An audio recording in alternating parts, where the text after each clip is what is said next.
La dernière vidéo que j'ai faite sur Toyota n'était pas excellente. J'ai essayé de me faire un mix et on a surtout vu un brouillon. Mais cette vidéo, j'en suis sûr, va être bien mieux, puisqu'elle va vous expliquer comment Toyota a inventé un nouveau modèle de production qui a surpassé le Fordisme et en a fait le leader mondial de l'automobile. Le Fordisme, en effet, c'est le management scientifique de la production. C'est la ligne de production, c'est la production massive de stock pour baisser les coûts via les économies d'échelle. Tout le monde connaît très bien l'économie d'échelle. Quand on va au supermarché, on achète en grosse quantité pour avoir un prix plus intéressant au kilo. Moi personnellement, je m'achète un paquet de Prince bas de gamme de 500 grammes au lieu des petits paquets de marque à 200 grammes parce que je sais que ça me reviendra moins cher au kilo. Mais maintenant, mettons que je sois employé de chez Toyota, dans les années 50 par exemple, et que je leur explique ça. Et bah si je leur dis ça, ils vont me prendre à la fois pour un dieu et pour un mec complètement stupide. Ils vont me prendre pour un dieu pour une raison qui aujourd'hui nous paraît hyper logique, mais qui a changé le monde dans lequel on vit, et ils vont me prendre pour un idiot parce qu'ils ont prouvé par leur succès que mon économie d'échelle sur les princes, qui est digne bien sûr d'un Henry Ford moderne, ne marchait pas dans l'industrie. Et vous allez voir pourquoi. Si vous vous rappelez de la dernière vidéo que j'avais faite, qui était pas dingue, allez la voir pour mettre un pouce rouge, ou au moins pour mieux comprendre le contexte, Toyota est vraiment dans la sauce. Tous les dirigeants ont démissionné en bloc suite à une grève. Les nouvelles têtes de l'entreprise sont bien décidées à remonter la pente, et c'est au plus bas que le miracle se produit.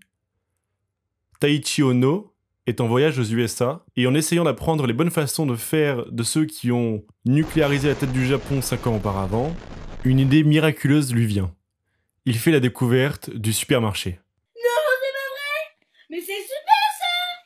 J'en vois qu'ils sont pas hyper impressionnés au fond de la classe. Bon ok, laissez-moi vous expliquer. Taiichi-san est au rayon du supermarché, probablement devant le rayon de Prince, en tout cas c'est ce que je ferais, et il se rend compte que toutes les étagères sont remplies de produits, tous assez différents, et que quand il prend le rayon, tout le rayon, mettons parce qu'il veut faire des économies d'échelle de Prince, qu'il part, puis qu'il revient, eh bien 20 minutes plus tard, le rayon à nouveau est entièrement rempli. Ah, bah c'est tout simplement une hallucination collective. Et bien en fait, il se rend compte d'un truc qui nous est paru aujourd'hui tout à fait naturel, c'est que dans le supermarché, il se produit à chaque instant une magie. Tout est tout le temps disponible.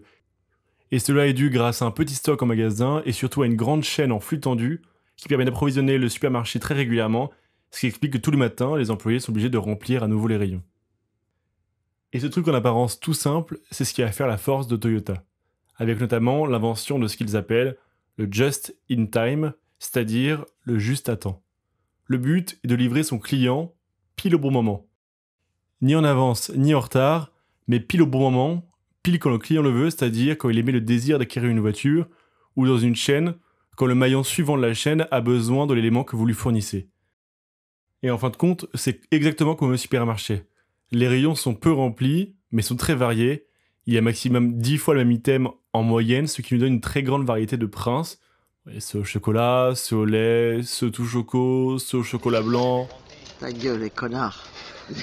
Nadine Mouk, Nadine Babek. Il y a donc dans les rayons pile la quantité nécessaire pour la journée ou pour la demi-journée, mais ça implique en contrepartie de faire plein de petites livraisons, ce qui va à l'encontre de l'économie d'échelle. Et c'est pour ça qu'ils m'ont pris pour un idiot. En effet, on fait des gains et des gros gains à produire la même pièce en boucle à la vitesse maximale possible, on est très content, mais à la fin, on a un stock gigantesque de Prince ou de Vilebrequin, on est très content, mais quand il faut trouver un endroit pour les stocker, on n'est pas content. Quand il faut trouver un moyen de gérer le stock, ce qui est très cher, on n'est pas content. Quand on perd des pièces dans le fourre-tout qui est notre stock, on n'est pas content. Et quand les pièces se dégradent ou qu'elles deviennent obsolètes, on n'est vraiment pas content. Et le pari de Toyota à ce moment-là, c'est de se dire que produire en masse pour stocker est plus cher que de produire au goutte à goutte, quitte à perdre les effets d'échelle. À ce moment-là, c'est un peu un pari pour nous autres Européens, car ça veut dire qu'il faut pouvoir produire une voiture très rapidement, de A à Z, sans passer par aucun stock, sans aucun arrêt de chaîne. Mais produire bien du premier coup et dans un flux continu, c'est justement un accord parfait avec les valeurs japonaises. Et cette adaptation les a forcés à développer une nouvelle discipline, l'excellence opérationnelle. On sait à quel point Toyota aime bien aller dans le détail. Ça va jusqu'à observer tous les mouvements d'un ouvrier pour lui éviter le maximum de déplacements, pour aller chercher des pièces ou changer de machine, et lui permettre ainsi de faire un maximum de gestes qui sont des gestes qui produisent de la valeur. C'est-à-dire, en fait, des gestes qui permettent de participer à la construction de la voiture en elle-même. Et pour éviter de produire quelque chose qui n'est pas de qualité, il faut que les ouvriers aient une grande maîtrise du flux de production. Il faut qu'ils puissent s'arrêter quand il faut quelque chose qui ne va pas. Et c'est pour ça qu'ils ont tous accès à une espèce de lampe qu'on appelle un andon, qu'ils peuvent actionner si nécessaire, qui signale qu'il y a un problème dans le premier temps, puis arrête la ligne pour éviter que le défaut se propage aux étapes suivantes. C'est ainsi en ayant de la qualité à chaque étape que vous avez de la qualité du premier coup dans l'ensemble. Mais forcément, on ne peut pas arrêter la ligne tout le temps. Jeffrey Licker, qui est un des principaux commentateurs du Toyota Production System, en témoigne. Alors qu'il était en train de visiter une des usines japonaises de Toyota avec un cadre, un ouvrier enclenche l'arrêt de la chaîne via son andon. Il y a un problème de machine. On le voit s'affairer, et 10 minutes plus tard, la chaîne reprend. Licker est très impressionné et félicite le cadre japonais pour l'efficacité de ses ouvriers qui ont réparé la chaîne très rapidement. En 10 minutes, une panne a été résolue. Mais bizarrement, le japonais regarde le sol, gêné. Plus tard dans la journée, Licker comprendra que selon le standard du cadre en question, l'ouvrier aurait dû régler la panne non pas en 10 minutes, mais en moins de 5 minutes. C'est donc que le cadre a fait une faute quelque part dans le management de l'atelier. On est littéralement dans un autre monde. Tout ça, c'est ce qui a permis le just in time. Cette philosophie s'est tellement répandue aujourd'hui que même nous, les consommateurs, la connaissons malgré nous. Le Covid en est le meilleur exemple. Par souci d'optimisation, les stocks mondiaux de plein de choses étaient en fait, juste avant les pandémies, très faibles. Ainsi, tout ce qui est produit au dernier moment et les pièces qui sont nécessaires sont commandées au dernier moment.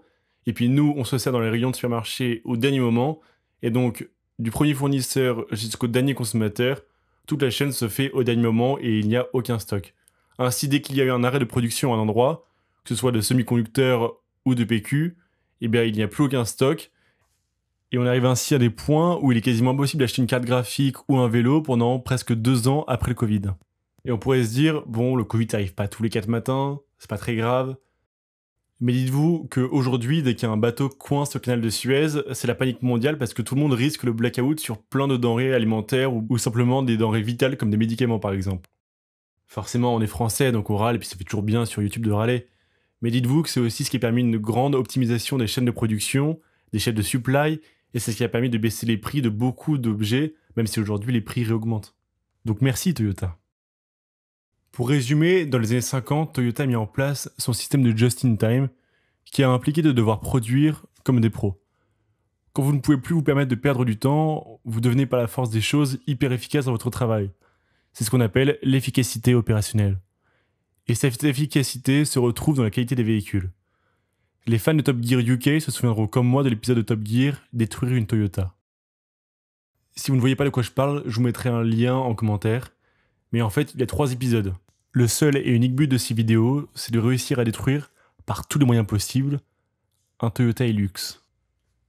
Et quand je dis tous les moyens possibles, c'est vraiment tous les moyens possibles.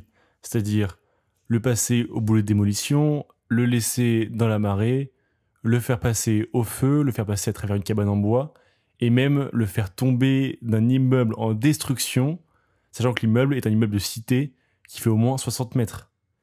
Et s'il y a 3 épisodes, c'est pas pour rien. Donc je vous laisse aller le voir, je vous spoil pas plus, mais la vidéo vaut vraiment le coup.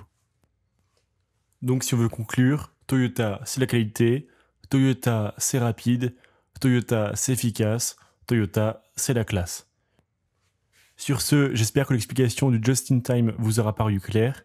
Moi je vous retrouve pour une prochaine vidéo, likez, abonnez-vous et sur ce, à tantôt.